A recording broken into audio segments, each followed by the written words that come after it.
What's going on, YouTube? It's your boy Reckless here once again. I got another Zoom interview for you guys, and I got an interview today with a really dope artist from New York City, or not New York City, but New York. And I'd like to introduce the Season. What's going on, dog? What's good, Reckless? How you doing, man? Pretty good, brother. Just thank you for being part of the interview and shit. You know what I mean? Love to hear, Thank you. I appreciate you inviting me on. Yeah, of course, brother. For those who don't know, how did you get started in music? So tell us your background. Like, how did you get started? So growing up, I was always infatuated with music. My dad was a big music head. He listened to a bunch of stuff from like the Beatles to Outkast, and I always really liked music, but I never really got into making music. I wanted to play the drums when I was a kid, but my parents were not having that. They didn't want all the noise in the house. So I gravitated towards sports, and I played baseball up through college. And I actually started rapping my freshman year of college. And shit, it's probably just from starting to smoke weed, to be honest with you. Like once I started smoking weed, I started, getting the itch even more so to, tap into my creative side. That's dope, man. What was the initial thing that sparked that interest in rap music? Was it like a certain rapper or song, or like what got you into that before the weed? I mean, I don't know if it was a specific rapper. I was always big into like learning all the lyrics. Like I had to, learn the lyrics to every song, whether it was in high school. I was big on the 50, Eminem, G Unit, Shady Record era. Then in college, like Kid Cudi, Fabulous. That's when like Drake first started coming out as well. So I think the first itch was just, trying to rap the fastest verse that Eminem was rapping, trying to sing whatever this other artist was doing. I always tried to just mimic. And then, when I was in college, you have a lot of free time in the dorm rooms. I went to a small state school, upstate New York, so there wasn't really much going on, not really any parties or anything like that. So, we just started smoking and recording with like a gaming mic into my laptop. And, I was the only one that stuck with it, and I just kept going. And it's been damn near 10 years since. Yeah, that's what's up, though. And what made you choose to name the Season as your rap name? So that's fairly simple. My last name is Winter. So, winter, spring, summer, fall season. It was just something easy, For sure. And is that your favorite season? No, definitely not. I would say spring, but lately the spring past couple of years have been killing my allergies. So I like the fall weather. I like hoodie season in New York, where it's not too hot, not too cold. Yeah, same here. So when we are here again, when it gets cold, and hopefully it does soon, because we're dying out here right now. So many fires and so much bullshit. But hopefully that season comes, I can start wearing like hoodies again outside and different shit like that. But tell me about the New York scene from where you're from. Like, tell us a little bit about where you're from. Okay, so I'm from Long Island, New York. I'm currently living in Brooklyn. I moved into the city a little over 2 years ago. But the best way I would describe the Long Island scene first before the New York City scene is like there's definitely a lot of talent in Long Island. The problem with the Long Island scene is that the promoters generally were like hardcore promoters. Like they promote a lot of hardcore shows, and then they just throw hip hop shows to make some extra money. So there's not really like a strong like promotion part of the scene. So there's a lot of dope talent, but the scene I would say is lacking in a big way due to a list of different reasons, but I would say promoters is probably one of them. And then New York, I moved out here for that reason to try and get around what's popping, like all the labels are out here and stuff. I have an internship in the industry that's now an assistant position. So I work alongside a artist manager that represents a couple of contemporary artists as well as music artists. And I would say that the scene is dope. Like there's a lot of dope talent popping out. New York gets a bad rep for like everybody kind of being selfish into themselves, but like compared to Long Island, I would say that, you know, there's more of a fan base. There's more promoters that are hip hop based, you know, so there's a little bit more thriving of a scene. It's a little bit more healthy in the city as opposed to Long Island. That's good. And did COVID hit any in a big way over there? Like, you know, I mean, did anything like? Cause I know, like over here, from what I've heard, like a lot of like old promoters from different like scenes in different areas, like had their like people who used to come through. Then when COVID hit, they got new management, new people. So then like the place they used to always frequent now aren't really getting in there no more, and they can't do that. Like, did anything happen similar over there, or is it just like? Yeah. So one of these venues that we frequented often, I've probably done like 50 shows there over the years. I actually started, you know, throwing my own hat into the ring of promotion, and through our own show there, the whole venue shut down. They had to sell, and now it's a church. Like, so it's just one more hit to the Long Island scene, making it a little bit tougher. But I see they're starting to do shows. It's just kind of starting to open up now. I see some local dudes trying to get out there, start doing shows. So it's dope to see the scene starting to come back to life a little bit. That's good. That's good. You think it's gonna get back to the way it was before, or do you think it's just gonna be like a different kind of, you know, scene? I think it'll get back to the way it was. I'm hoping that it actually becomes better. You know what I'm saying? You know what I mean? Like people missed what we had, took what we had for granted a little bit. You know, like because like I said, you know, it wasn't. There were some good shows on Long Island, some not so good. So it's like, you know, some people got jaded or whatever, like, but it looks like people are excited to start performing again. So I'm hoping that it's going to come back even stronger than ever. Oh yeah, you know, everyone's itching to perform. Like, you know, like right now everyone's trying to get shows. I even trying to get shows to get booked for myself. So it's gonna get back. It's gonna get out there more. Yeah, I think so. Yeah. What's the best what's piece of advice that you've ever got in the music game? What's the best advice you can give somebody coming into the game? So the best advice I ever got would probably be from my mentor, and you know, it was never too specific, but it kind of just hit the right way, where it was like, don't let too many ears in on your creative process. Find 1 to 2 people that you really trust their objective opinion, where they won't, you know, suck the wind out of your excitement. Like you want to stay enthusiastic and excited. And if you're asking all these people, you'll get some people that will try and gas you up and be like, oh shit, yo, that's the dopest shit. Some people will be like, that's not it. Like, you want to stick with a couple of people that you know will keep it real with you 100% of the time, and don't go that much further outside of that until you're ready to present it to the world, because you're going to just, you know, you're an artist too. So you know that this game can be a roller coaster sometimes, you know what I'm saying? Like you go from feeling like you're the dopest to down yourself to everything in between. Like you got to just keep a level head and just, you know, keep pushing, keep making as much music as you can. So that would be the best advice that I got. And you said, what was the second question? What advice would I give to somebody starting? Yeah, what's the best advice you give somebody coming up in the game? Like, what's the main advice you give them? Like, what's the thing they need to know? I would say to hone your craft. You know what I mean? Put in those 10,000 hours. Like,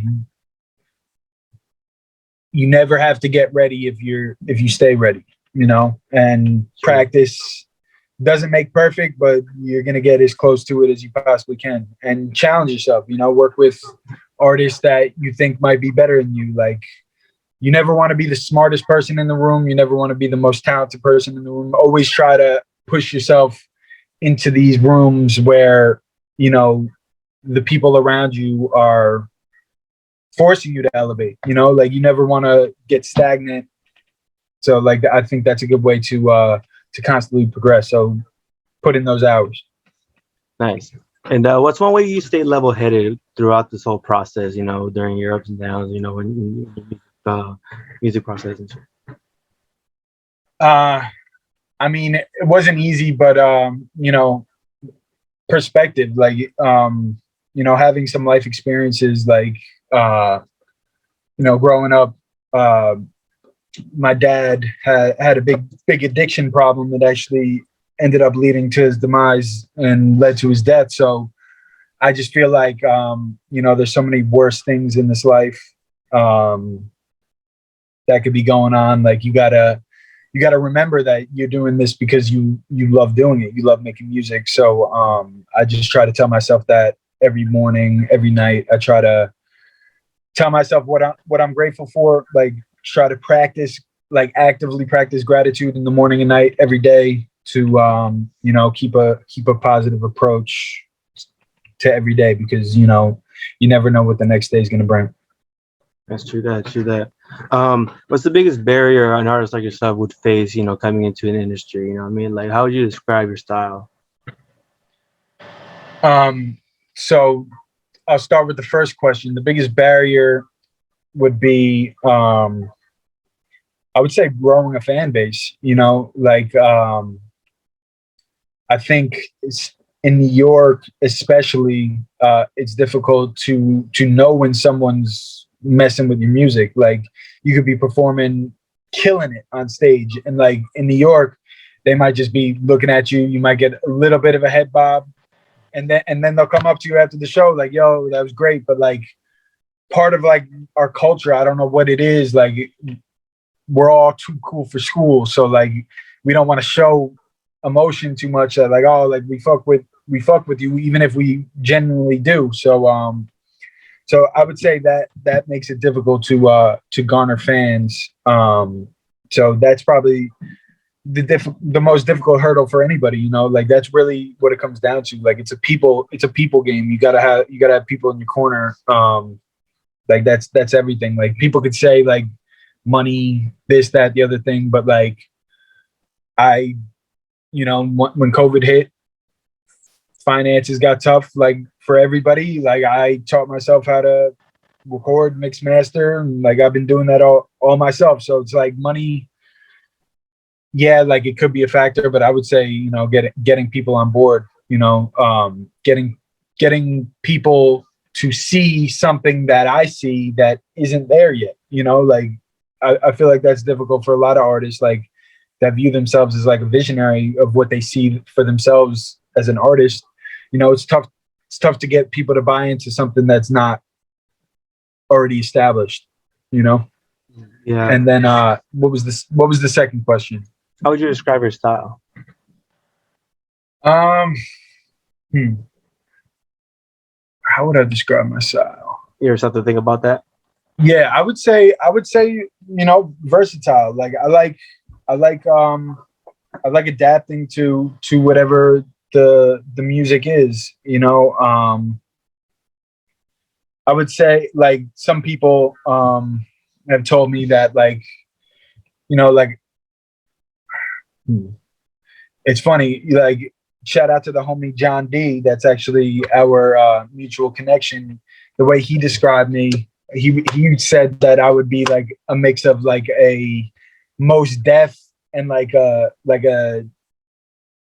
reggae artist. And like, you know, I don't necessarily see where that comes from. I try to do everything though. I try to harmonize, I try to rap, I try to do everything. I would say my sound maybe resonates a little bit more like as like a West Coast sound than like a general like normal New York hip hop sound. Like I don't necessarily have that gritty New York hip hop sound. Like I'm a little bit more like laid back. Okay. Were you influenced more by West Coast growing up, or did you like more? I mean, Dr. Dre influenced a lot of the big artists that I listened to growing up, like the M's, 50 Cents. But you know, and then in later years, definitely Kendrick was a big influence. So yeah, I like people now. Like I like Blast, I like Mozzie. Like I definitely am tapped in with West Coast music. Definitely a big fan. I was a big fan of Tupac growing up, as well as, you know, the New York legends, Biggie, Big L, etc. Like Nas, Jay-Z. Yeah, yeah, so definitely a big West Coast influence. I listen to a lot of West Coast music. Hell yeah. What would you put any of those in your top 5, or what would be your top 5? My top 5. This is always a difficult question because it changes. But if I would have to say right now, I'd probably put in no particular order.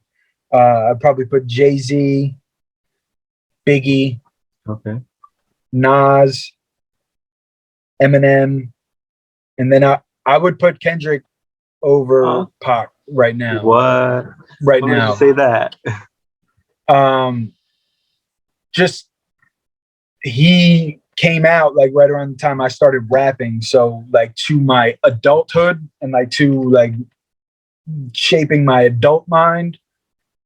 Kendrick was definitely in that soundtrack. You know what I'm saying? Like in a much bigger way than Pac. Like back in the days, like 10th grade, I'll never forget. Like I wrote like a Tupac song, Street Fame. I don't know if you're familiar with Street Fame, but I wrote that. Yeah. Like on one of my English projects as like my favorite song at the time. So Tupac was definitely very heavy in my childhood. But I just turned 30, so there's been a good decade that I've been listening to Kendrick now. So like I would have to put him up there. Like Good Kid, Mad City is probably one of my favorite albums, as well as To Pimp a Butterfly. So like, he cemented his spot in my top 5. No, good shit. Who's been like your favorite artist to work with? My favorite artist to work with. So shout out to my 3H boys. Like that's the clique that we formed of just like a group of solo artists that all have the same mission. Shout out to Status 631, my homie Alpha Male, the Kid J, all the 3H dudes, my boy Kyru Wick. Yeah, they definitely, like they're my close friends in this, so it's always a good time working with them, for sure. Good shit. And who's artists so you have your eye on, like where you're from, that you see like on the come up, that are like show promise, that are dope, that people should check out? Word. So there's this dude named Liravelli. So it's like Machiavelli but lyric. Like, so Liravelli, he's a New York dude from Brooklyn that I actually met out here recently. He just dropped an album. Okay. And really dope. The album's called I believe it's called No Limits. And it's a fire album. And then there's another dude that's making waves right now from New York named Capella Gray. He's gonna be like a huge artist. Like he's got a track on Billboard right now that's like creeping up into the top 20s in Billboard. So like it's crazy to see like one of the DJs that I know out here, DJ Madout, like he posted him a while ago before he really started popping, and like he put out this one song, and I've just been like, watching the whole progress of like him going from 8K, 10K, 20K. Like it's pretty cool to see over this past couple of months, like of how quick he's rising. So I'd say those two, Liravelli and Capella Gray, I've been paying attention to a lot lately. That's dope. It's cool to see that shit when you see like a progression like that, see how big they are. I was the same way when I was first listening to rapper Burner growing up. He used to post on this message board called sickness.net, and like he'd promote his music on there and stuff. And then like from doing that to eventually like dropping his White album where he got with Wiz Khalifa, and then getting bigger with the Yoko song, and just seeing him now doing some songs with DMX and like Trippie Redd and stuff, and Stephen Moore and what's his name, Damian Marley is fucking insane, dude. Yeah, it's crazy. He's killing it, and he's killing it on the mogul tip too. You know what I'm saying? Like he's he's like the OG in the cannabis space. Like anybody that wants a strain, like they gotta go through Burner. It's crazy. Oh yeah, that's why I always go to Merced. Yeah, that's why I always go to Merced, California, to go to his shop out there he has to get his fire ass buzz. Just the best shit I've had in a while. I'm not even sponsored, but I just fucking love that weed. Yeah, bro. Cookies. You can't hate on it. Shit's fire. That's right. And what's been the highest point in your career, you'd say, thus far? I've done some dope shows, but the high point would probably be a track that I produced. It was actually the first record that I produced that I rapped on myself. It's a song called Mamma Mia. It is up to almost it's up to like 190,000 streams right now on Spotify. Nice. So that, you know, is my most successful song to date. So like I would have to put that as a high point, for sure. Like, you know, that's one of those records that I'm always trying to not recreate the vibe. Like, you know, like as an artist, I'm always trying to tap into a new vibe, but just trying to recreate the results, trying to, like, it was like just a good time on social media for marketing. 2018, I believe I dropped that. Oh, okay. And you know, I started experimenting with ads a little bit, and like it just caught fire, and then it just kept going to where it was like I didn't even have to promote it. It just had a life of its own. Like even still to this day, it's like my highest streaming song, like week after week after week. Like it's got a life of its own at this point. Nice. So would that make that by default your favorite song you've ever done, or what would you say was your favorite song you've ever done? It's my favorite song. Yeah. I don't know if it's my favorite song. It's kind of hard to say what my favorite song I've ever made. It's kind of like, you know, like trying to pick your favorite child. You know what I'm saying? Like I don't know. I can't really say my favorite song, but it's definitely my most successful and like the song that I'm most proud of, just because of the way like it rolled out and how it played out. Oh, dope. And speaking of songs and stuff, do you have any projects in the works right now? Anything you want to promote? Yeah, so I don't have any specific albums or EPs in the works.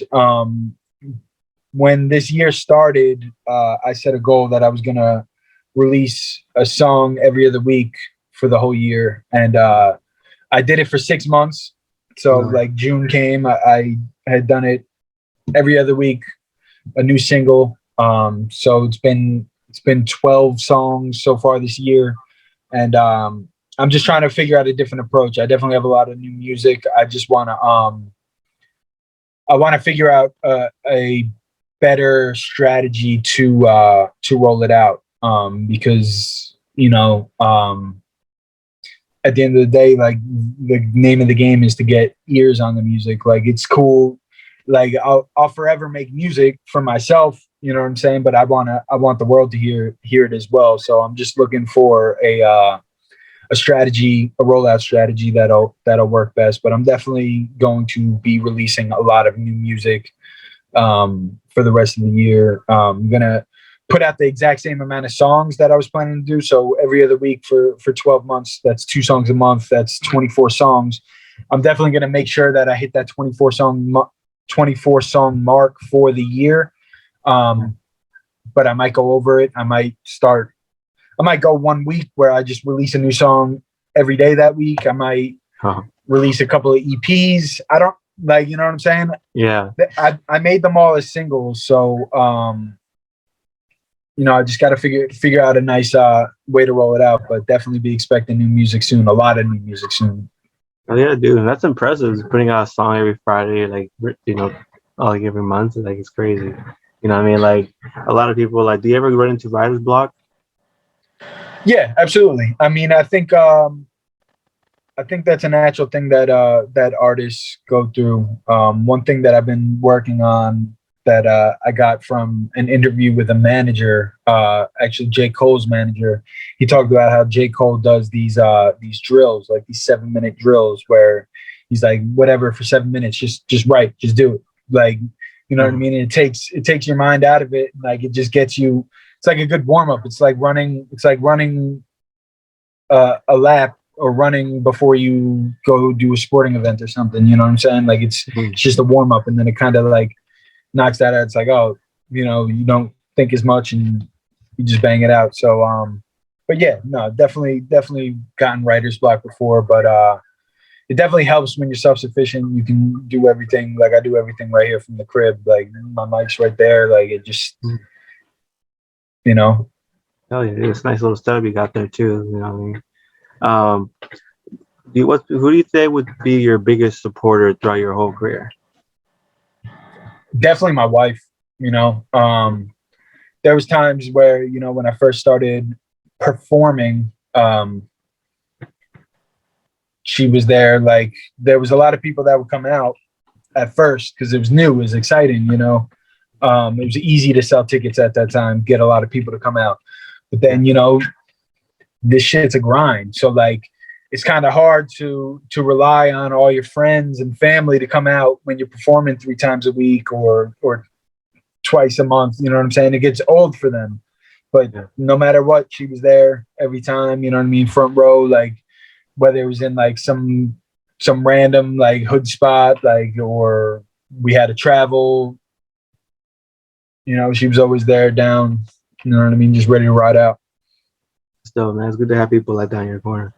Yeah, definitely.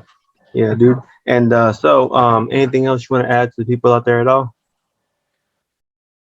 Shit, follow your dreams. Do what it takes. You know, nobody's gonna give it to you. You gotta do your best to make it happen.